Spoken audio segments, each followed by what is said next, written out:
70 फिल्मों में से मेरी ये पहली पिक्चर है। जब मैं लिखता था तो जिस कार्यालय में, जिस दफ्तर में मैं फिल्म लिख रहा था, मेरा ऑफिस, मैं अपने जूते बाहर छोड़ के आता था। फिल्म आदिपुरुष पर तमाम विवादों को देखते हुए मेकर्स ने सुधार करने का निर्णय लिया है। खासकर मनोज मुंतशिर द्वारा लिखित उन डायलॉग्स को निकालने को कहा है जिनसे हिंदुओं के सेंटीमेंट हर्ट हो रहे हैं। मनोज मुंतशिर ने अपने एक ट्वीट में भी इस बात की जानकारी दी है, लेकिन मनोज ने इसके साथ ही माफ़ी न मांगने की भी बात कही है। उन्होंने कहा, जो आप लोगों को गलत लग रहा है, हमारा ग्रुप उसे ठीक कर दे रहा है, फिर मैं माफ़ी किस बात की मांगूं। अब लोगों में मनोज मुंतशिर के खिलाफ रोष और ज़्यादा देखने को मिल रहा है। मुंतशिर के तमाम पुराने बयानों को साझा करते हुए लोगों ने कहा है, आपने गलती की तो उसकी सजा भी तो मिलेगी। आपने सुधार कर लिया, इसका मतलब ये नहीं कि आप आज रात हिंदुओं का अपमान करें और कल सुबह उसे सुधार कर बच सकते हैं।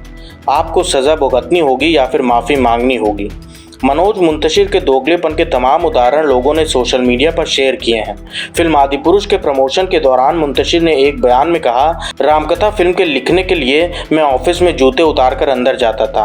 अब लोगों का सवाल है कि ये जूते उतारने का ड्रामा मुंतशिर हिंदुओं की सिंपैथी पाने के लिए कर रहे थे। जब उनको सियाराम के अपमान वाले डायलॉग ऑफिस में जाकर लिखने थे तो ऐसा ड्रामा उन्होंने क्यों किया। एक अन्य वीडियो वायरल है जिसमें मुंतशिर इस फिल्म को असली रामायण से हूबहू बनाने का दावा बताते हैं, लेकिन इस विवाद के सामने आने के बाद अपने इस बयान से वो खुद पलटते हुए भी कहते हैं कि दरअसल ये रामायण तो है ही नहीं, हम रामायण से प्रेरित फिल्म बनाए हुए हैं, रामायण नहीं है।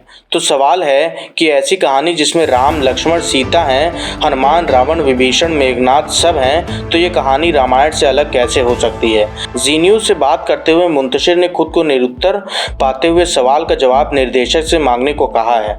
उन्होंने कहा, मैं लिरिक्स लिखने वाला हूँ, मुझे निर्देशक ने जो कहा मैंने वो लिख दिया। तो सवाल है कि रामकथा के नाम पर अभद्र फिल्म बनाकर पैसा बनाने वाले निर्देशक की टीम में घुसकर हाथ बटाने वाला मुंतशिर शुक्ला क्या भगवान के अपमान की लाइनें लिखता रहा? क्या पैसों के लिए उसका सनातन वाला हिंदुत्व नहीं जागा? एक अन्य बयान में मुंतशिर ने कहा था कि जैसे रामायण हमने बनाई वैसे ही भाषा में दादियाँ नानियाँ हमें राम की कहानी सुनाया करती थीं। तो सवाल है कि मनोज मुंतशिर के दादी नानी के अलावा कौन है वो दादी नानी जो राम की कहानी रे बे साले और कुत्ते जैसी भाषा में सुनाया करती थी। एक अन्य बयान में मुंतशिर ने कहा, आज का यूथ इसी भाषा में फिल्म से कनेक्ट हो पाता है, इसीलिए हमने ऐसा किया। तो इस पर सवाल है कि क्या तुम भूल गए कि तुम राम की कथा लिख रहे हो, किसी गली नुक्कड़ की प्रेम या प्रतिकार की कथा नहीं।